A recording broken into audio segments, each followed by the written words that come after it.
Hello friends, welcome back to Sivakami Nilaiya. நம்ம சேனல்ல இதுக்கு முன்னாடி நிறைய பிரம்ம முகூர்த்த பூஜை வீடியோவை நீங்க பார்த்திருப்பீங்க.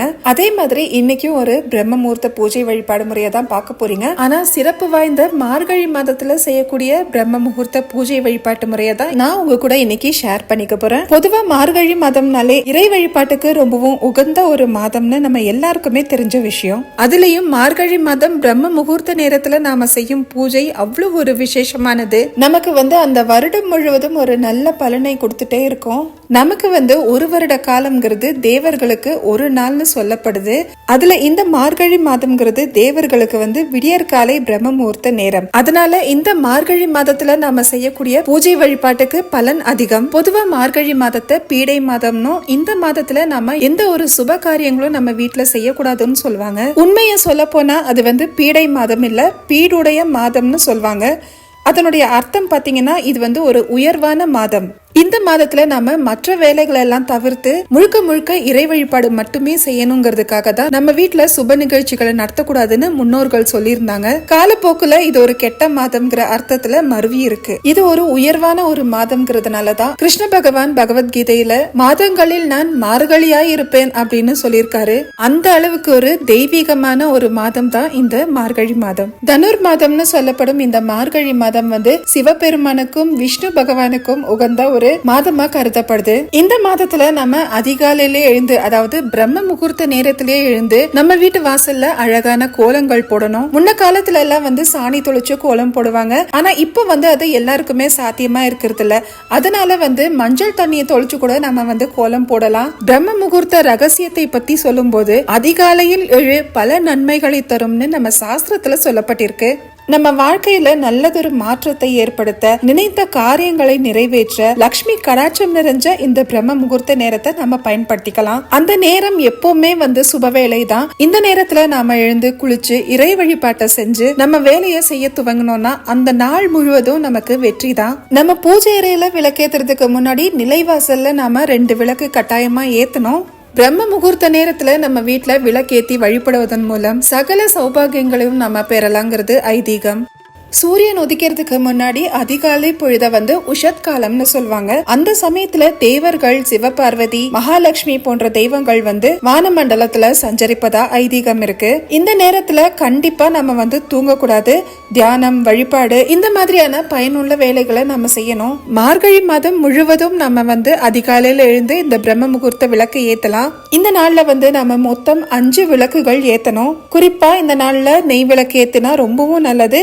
ஒருவேளை உங்களால நெய் விளக்கு ஏத்த முடியலன்னா நல்லெண்ணெயில ஒரு சொட்டு நெய் சேர்த்து கூட நம்ம விளக்கேத்தலாம். பஞ்சபூதங்களுக்காக இந்த 5 விளக்கு ஏத்தணும்னு சொல்லுவாங்க. இன்னும் சொல்ல போனா இயற்கையில தான் இறைவன் கலந்திருக்கிறதுனால அதை உணர்த்தும் விதமாவே இந்த 5 விளக்கும் நாம ஏத்துவோம்.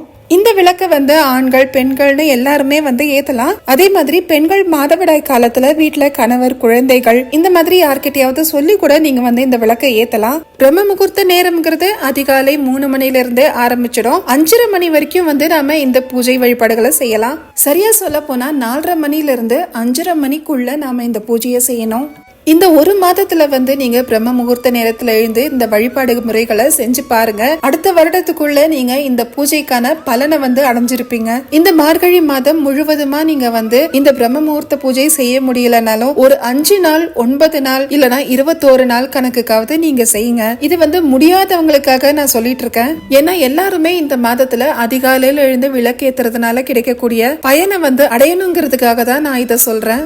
ஏன்னா நிறைய பேர் வேலைக்கு போறவங்க இருப்பீங்க. சில பேருக்கு இந்த பனி காலத்துல எழுந்து தலை ஸ்நானம் செஞ்சு இந்த பூஜை வழிபாடுகளை செய்யறதுக்கு உடம்பு ஒத்துக்காது. அந்த மாதிரி இருக்கிறவங்களுக்காக தான் நான் சொல்றேன். ஒரு 5 நாள், 9 நாள் இல்லனா 21 நாள் கணக்கு கூட நீங்க வச்சு இந்த மாதிரி வழிபாடை செஞ்சு நீங்களும் பயன்பெறுங்க. ஆனா முடிஞ்ச வரைக்கும் நாம மார்கழி மாதம் முழுவதுமா நாம பிரம்ம முகூர்த்த விளக்கு ஏத்துறது ரொம்பவும் நல்லது. பெண்கள் மாதவிடாய் காலத்துல மட்டும் ஒரு 5 நாளைக்கு பூஜை அறையில விளக்கேத்தாதீங்க. நிலைவாசல்ல மட்டும் விளக்கேத்தி வச்சு நீங்க வேண்டிக்கோங்க. இந்த மார்கழி மாதத்துல எல்லா கோவிலுமே குறிப்பா பெருமாள் கோவில் வந்து அதிகாலையிலேயே திறந்துடுவாங்க. சூடி கொடுத்த சுடற்கொடியான ஆண்டாள் கண்ணனை நினைத்து பாவை நோன்பு இருந்ததால பெருமாளை அவளை மனமுடித்தபடியால் திருப்பாவை நோன்பு கடைபிடிச்சு பெருமாளை வேண்டுவதற்கும் இந்த மார்கழி மாதம் வந்து உகந்த ஒரு மாதம். இந்த மாதத்துல பெருமாளை வணங்கினா கை மேல பலன் கிடைக்கும்னு சொல்லுவாங்க. திருமணம் ஆகாமல் இருக்கும் பெண்கள் வந்து மார்கழி மாதத்துல விநாயகருக்கு அபிஷேகம் செய்யறதுனால விரைவில் வந்து திருமணம் கைகூடும். காலையில திருப்பாவை, திருவெண்பாவை, கந்தசஷ்டி கவசம் இதை எல்லாமே பாடலாம். இல்லைன்னா கேட்கவும் செய்யலாம். வீட்டுல படிக்க முடியாதவங்க வீட்டு பக்கத்துல இருக்கிற கோவில்ல கூட இந்த மாதிரி திருப்பாவை படிக்கும் போது போய் கலந்துக்கலாம். இந்த மார்கழி மாதத்துல நம்ம கோவில்ல சாமி பேருக்கு பூஜை செய்யறது ரொம்பவும் நல்லது. நம்ம வீட்லயும் அதே மாதிரி காலை மாலை 2 நேரங்கள்லயும் நம்ம விளக்கேத்தி பூஜை செய்யணும். மார்கழி மாத திருவாதிரை நட்சத்திர பௌர்ணமி தினத்துல பிரசித்தி பெற்ற சிவாலயங்கள்ல சிறப்பு அபிஷேக ஆராதனைகள் நடைபெறும். குறிப்பா ஆகாய ஸ்தலமா போற்றப்படும் சிதம்பரம் நடராஜர் கோவில்ல ஆருத்ரா தரிசனம் ரொம்பவும் விமர்சையா நடைபெறும். அனுமன் ஜெயந்தி, வைகுண்ட ஏகாதசி இந்த மாதிரியான முக்கியமான இறை வழிபாடு நாட்களும் வந்து இந்த மார்கழி மாதத்துல தான் வருது. மார்கழி மாத விரதங்கள்ல ஏதாவது ஒரு விரதத்தை நம்ம முழுமையா கடைபிடிச்சாலும் நமக்கு அதுக்கான பலன்கள் வந்து ஏராளம் உண்டு. நல்ல தேக ஆரோக்கியம் கிடைக்கும், தவறுகளை மன்னிக்கும் குணம் மேலோங்கும், நம்ம மனம் வந்து நல்ல விதத்தில் செயல்படும். இதனால ஒரு தெளிவான தீர்க்கமான முடிவுகளை எடுக்க முடியும். மனதுல தன்னம்பிக்கை வந்து அதிகரிக்கும், ஆயுள் அதிகரிக்கும், இறையருளால் பூர்வ ஜென்ம பாவங்கள் நீங்கும். இவ்வளவு சிறப்பு வாய்ந்த இந்த மார்கழி மாதத்துல நம்ம இஷ்ட தெய்வத்தை கூட நாம நினைச்சு வந்து வழிபாடு செய்யலாம். அதனால சகல ஐஸ்வர்யங்களும் நமக்கு பெருகும். எல்லா கஷ்டங்களும் தீர இந்த மார்கழி மாதம் முழுவதுமா நீங்களும் உங்க வீட்டுல பிரம்ம முகூர்த்த வேளையில விளக்கேத்தி பயன்பெறுங்க. இந்த வீடியோ பதிவு உங்களுக்கு பயனுள்ளதா இருக்கும்னு நம்புறேன். இதோட இந்த பதிவை இங்கே முடிச்சுக்கிறேன். மீண்டும் இன்னொரு பதிவுல சந்திக்கலாம். நன்றி, வணக்கம்.